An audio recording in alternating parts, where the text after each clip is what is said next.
What is up? It's your boy Johnny Shreve. We're gonna talk about Kelly Clarkson's absolutely phenomenal transformation as of late. If anyone's seen her, we just gotta just give her some credit. And we're gonna get into it, but you know, she's been through it all. Like most people out there who have been through some ups and downs in their life, some changes in their marriages or relationships, even an autoimmune disorder, she's been through it all. But how did she actually get there? And that is a question. And I think that when we look at these celebrities who go through these crazy transformations, we just really want to know, what do they actually do? Like, how did you get there? And are they actually telling us what we need to know so those people who are viewing her can achieve the same thing? Because here's my take on this. We have these celebrities out there that most people think that they're different people. Most people think celebrities are on a different type of human being. They're the same people as me and you. They're the exact same. They have the same issues, they get the same ups and downs. Things might be magnified because of who they are, but they go through the same thing. They might have ailments, they might have some kind of autoimmune disorder, they might have relationship issues, they might have money problems, they might have issues with all the things that they go through. Me and you go through similar things. So they're not exempt or immune to everyday life ups and downs. So when we watch someone like Kelly Clarkson go from 2002 American Idol, some of you guys may be watching or maybe too young for that. Actually, it's the way I'm saying it. Way I'm saying this is, it's like I'm assuming everybody is around my age, like, because 2002 is a long time ago. Actually, I just finished high school, which is crazy. Think about that. Wow. Anyway, she went from a American Idol star. It was one of the first episodes, I think. Could be wrong. It was years ago. So forgive me. But then she goes from this American Idol, she's made it, she's gonna be, you know, a big superstar, and then we see a little bit of fizzle. And we see her do a lot of things with music, and then all of a sudden we see this absolute crazy weight gain. And the weight gain is so much that we have obviously public scrutiny. We have judgment, all the things that most people would go through on a day-to-day basis that Kelly Clarkson went through. And all of a sudden we blink and we have this physique that she's achieved that looks absolutely amazing. Like, good for her, kudos, 100%. I think it's absolutely amazing, but how did she get there? So I went and did some digging. I saw this thing and I was like, wow, this is actually dope. Like I was literally at my client's house today and they're like, did you see Kelly Clarkson? I'm like, yeah, she's, she did put on a lot of weight. She's like, no, she's actually lost more weight. Like she lost weight that she's almost unrecognizable. I'm like, really? And like, let me see, let me look, and show me a picture. I was like, holy, what is this? Like, how did she do it? Because it's everybody's question. It's gonna be, how did she do this? And I think that celebrities, even, I'm not a celebrity, but like people like myself who have been able to make changes should say to the public how they did it. Because there are probably a million Kelly Clarksons out there who would want to get in shape. Now, here's what I have to commend Kelly Clarkson on. Number one, she didn't fall into the body positivity movement. And what do I mean by that? Listen, guys, I am totally for body positivity. Body positivity is this, and this is what I don't know what the definition actually is, because every time I look it up online, it gives me some BS answer. Here's what body positivity should be. Body positivity should be this. You accept, love yourself the way it is at its healthiest. So when you're healthy, and there is a direct correlation of body fat percentage and health, body fat percentage and linked diabetes, body fat percentage and obesity, all those things, there is a direct correlation with the circumference of your stomach, your body fat percentage, that does determine whether or not you are healthy or not. So at your healthiest, or in the pursuit of being your healthiest, you accept what you get. My daughter says this saying all the time. She says, you get what you get and you can't be upset. That's just it. You get what you get, you can't be upset. So like for me, just for instance, it doesn't matter how hard I work out, I'm never gonna be able to change the look of my face. My face, my lips, my eyes, my bone structure, my shoulders, my skin color is exactly what it is, and I cannot change it. And I have to be I have to be totally acceptable with that. Not only accept it, but love it. That's what body positivity is. Now, don't get me wrong. I've worked with people who've had autoimmune disorders. That autoimmune disorder has affected their weight. There are those people out there, and I'm not. Trust me, when I say this, that's a different case. When there are people out there that have disorders or autoimmune disorders or ailments that don't allow them to be as skinny as the public wants, or back in the day when everything on cover magazines were chiseled, almost death-looking models and stuff. My bad. But there are those cases. I've worked with people who had thyroidectomies. I've worked with people who have hypothyroidism. I've worked with them. So I do understand that there are those people that have those problems or those issues, but guess what? I've worked with them and they still have lost weight. Am I trying to get them on stage? Not at all. When it comes down to it, and just like Kelly Clarkson, her weight loss pursuit was that of health. She wanted to be healthier. So my thing is, how did you do it, Kelly? Can you tell us how you did it? And so I dig it a little deeper, and I'm like, okay, how fast did she lose this weight? Number one, she lost 40 pounds in 3 months. First things first, we have the public and everybody else out there like, whoa, she lost 40 pounds in 3 months? No way she did that without using Ozempic. Did she use Ozempic? She says she didn't. There are other medical professionals out there that are like, she had to have used Ozempic. All the celebrities use Ozempic. She had to have used Ozempic, right? And she says she did not. What does she do? She said she read the plant paradox. And I had to dig a little deeper in that. I'm like, plant paradox. I'm like, there's when it comes to Hollywood, it's never just it's not a very straight answer. It's never like, hey, I didn't feel good in my own skin. It wasn't healthy, and I decided to reduce my calories and move more. We can't ever really get that answer. We have to get it's something. It's some book. It's some new diet. It's some new thing that has to be flashy and all dazzled up and special, and it just can't be I ate less food, watched what I ate, and I moved more. It can't just be that. So I dove into it. I'm like, what is the plant paradox? Well, the plant paradox basically emphasizes lectins. Lectins are anti-nutrients that are in some plants and nuts that can help, or that can actually work against you in terms of losing body weight or adding more water retention. And when I saw that, I'm like,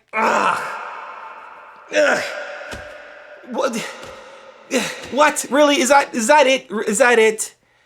Because here's the thing you have to be warned about, guys. Ladies and gentlemen, we have to be warned about this. Anytime that you see somebody go on a diet and they got one thing they're singling out, it's one thing. It's like, hey man, these lectins, if you eat these lectins, they're gonna cause you to have more weight, more water retention, and it's gonna stall your fat loss, and it can work against your immune. And that's the thing, is we gotta work against these lectins, or this seed oil. Seed oil is deathly for you. It will kill you. If you eat seed oil, it's gonna make you so unhealthy and you'll just die. And it's like, really, it's this one thing. It's the one thing that's doing it.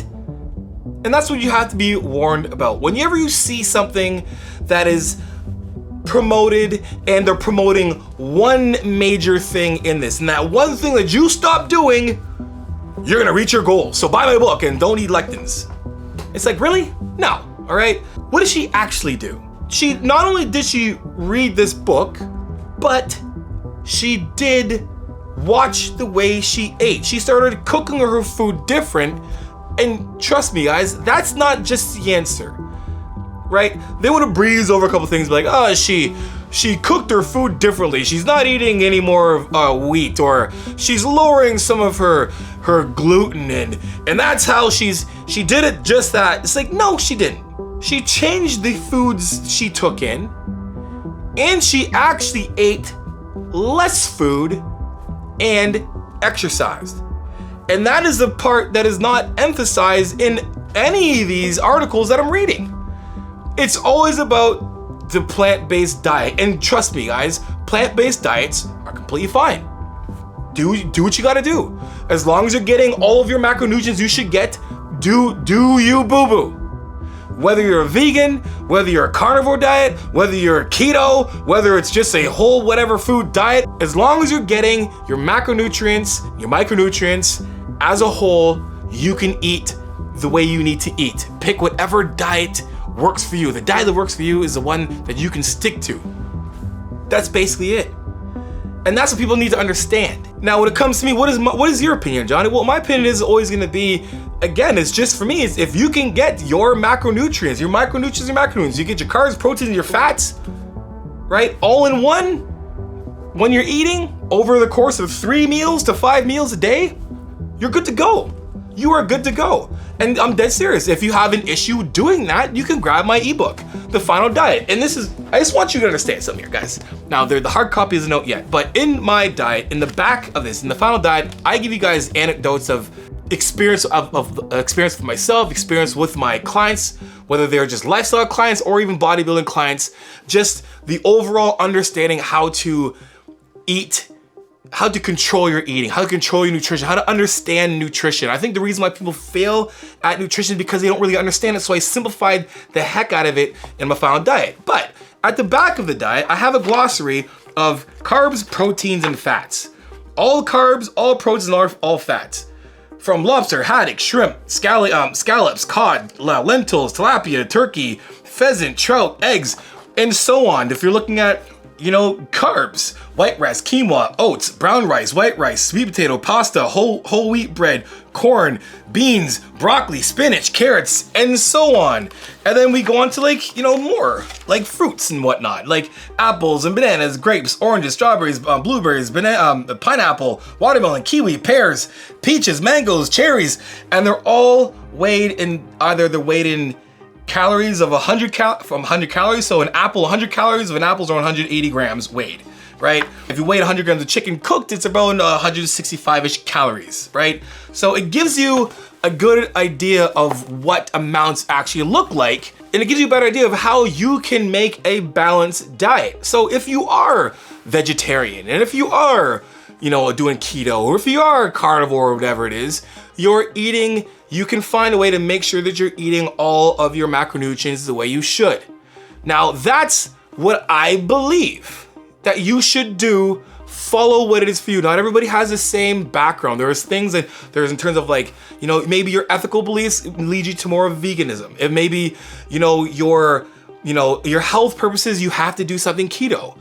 If you just want to try carnivore or whatever it is, we got to make sure that we're eating everything we need to in terms of our macronutrients, because every macronutrient has a purpose for our body. Our body can only do what we consciously give our body. It's just left to just do whatever it does. If we decide to eat crap, it's gotta find a way to make things work with the crap you give it.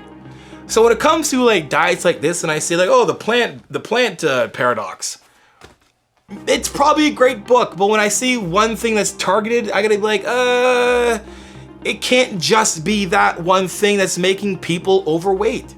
It's lifestyle choices. It's behavioral changes. Things that I work with my clients all the time. It's something that when it comes to, nutrition, I don't expect people to start a diet and turn their life around 180. That's just not gonna happen. That's why a lot of people fail at dieting, is because they think they're gonna take a new year, new me, new you. I'm gonna start a new diet plan, new training plan, and I'm just gonna start it and that's it's gonna be it. No matter what, I'm gonna win because I'm gonna do it, I'm gonna change. It's like, if you bite your nails, try this. If you bite your nails, and I bite my nails, try not to, tried, failed, right? And I say, don't bite your nails anymore. Stop biting your nails. You're probably gonna not bite your nails maybe for a couple days until you find your finger in your mouth like, damn it, I bit my nails, right? It's the same thing when it comes to dieting. So for me, I know that it's a behavioral change that needs to take place for the other greater changes to happen and follow through with those things.